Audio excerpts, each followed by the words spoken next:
आज दिन में शेड्यूल जो है बड़ा हेक्टिक हो गया, क्योंकि आज काउंटिंग का दिन था और सुबह से हम लोग काउंटिंग में लगे रहे। और एक काउंटिंग में जो बात निकल के सामने आई, उसके बाद मुझे लगा कि एक वीडियो बनाना चाहिए और आपके बीच आना चाहिए, क्योंकि आज की जो काउंटिंग हुई उसमें एनडीए को जनादेश तो मिला, लेकिन इस जनादेश ने कई सवाल खड़े कर दिए।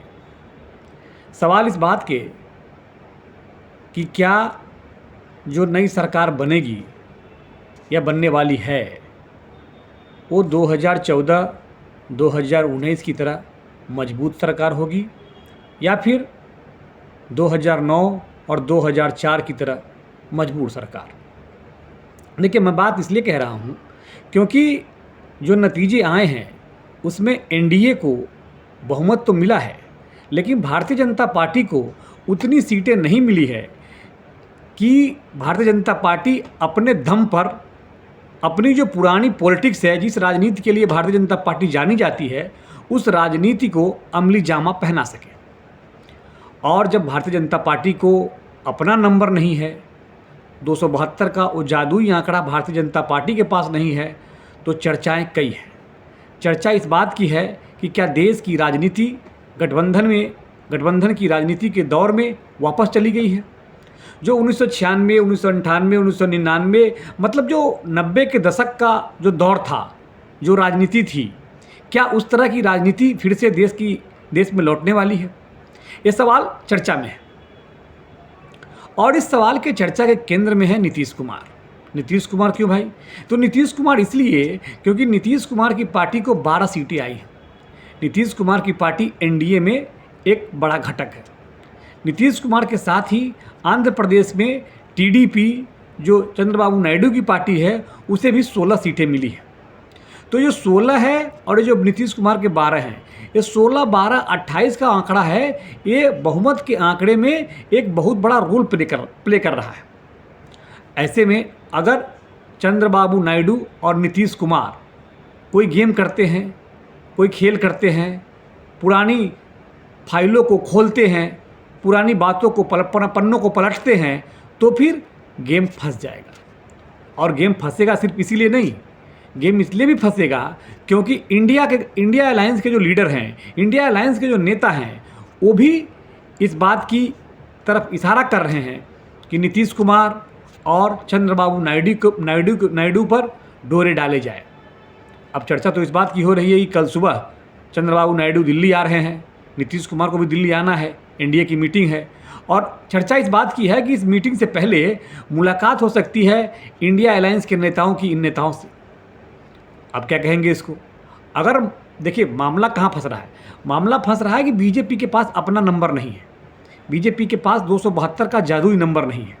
ऐसे में जो गठबंधन के जो अलायंस पार्टनर हैं, नीतीश कुमार है, चंद्रबाबू नायडू हैं। चंद्रबाबू नायडू नंबर 2 पे हैं एनडीए में 16 सांसदों के साथ, नीतीश कुमार नंबर 3 पर हैं 12 सांसदों के साथ।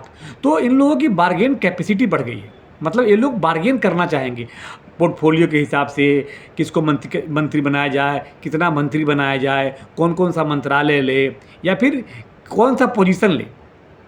बात तो पोजीशन की भी होगी। अब जो जितना बार्गेन कर पाएगा, क्योंकि इस समय बीजेपी का हाथ नीचे है। अभी तक क्या था, 14 और 19 में बीजेपी का हाथ ऊपर था, तो बीजेपी अपने हिसाब से फैसले लिया करती थी। लेकिन इस बार बीजेपी का हाथ नीचे है, क्योंकि बीजेपी के पास अपने नंबर नहीं है, डिपेंडेंट है वो सहयोगियों पर कोई भी फैसला लेने के लिए, सरकार बनाने के लिए। और गेम इतना ही नहीं, और अगर चंद्रबाबू नायडू और नीतीश कुमार इस तरफ से छोड़कर उस पाले में चले जाते हैं, तो फिर तो गेम खत्म, तो फिर इसरा खेल खत्म।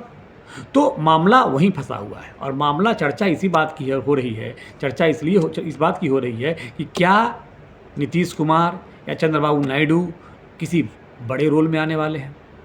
क्या नीतीश कुमार उप प्रधानमंत्री के दावेदार हो जाएंगे? क्या नीतीश कुमार सेंट्रल पॉलिटिक्स के सेंटर में हो जाएंगे?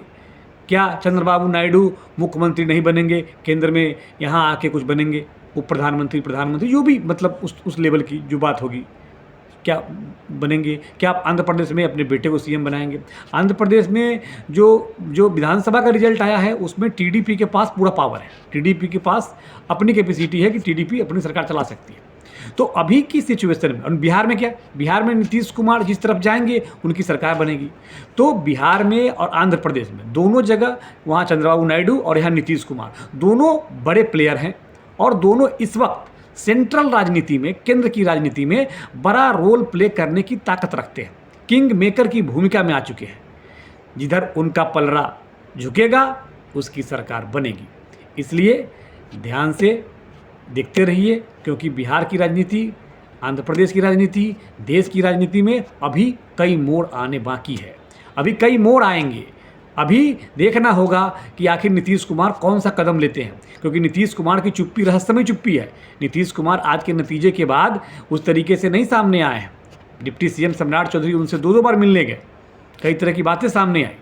तो देखना होगा। हालांकि प्रधानमंत्री ने नीतीश बाबू नाम लिया कि नीतीश बाबू के नेतृत्व में हम बिहार जीते हैं, तो प्रधानमंत्री की तरफ से जेस्चर दिखाया गया है। लेकिन नीतीश कुमार क्या करते हैं, क्या फैसला लेते हैं, कल की मीटिंग में क्या होता है, ये सब देखने वाली बात होगी। और काफ़ी कुछ डिपेंड करेगा नीतीश कुमार और चंद्रबाबू नायडू पर कि देश की राजनीति, देश का भविष्य, देश की सरकार किस दिशा में जाएगी, क्या होगा, कौन किंग मेकर बनेगा, कौन किंग बनेगा। ये सब इस पर नज़र रखिए, इस पर नज़र रखने की ज़रूरत है।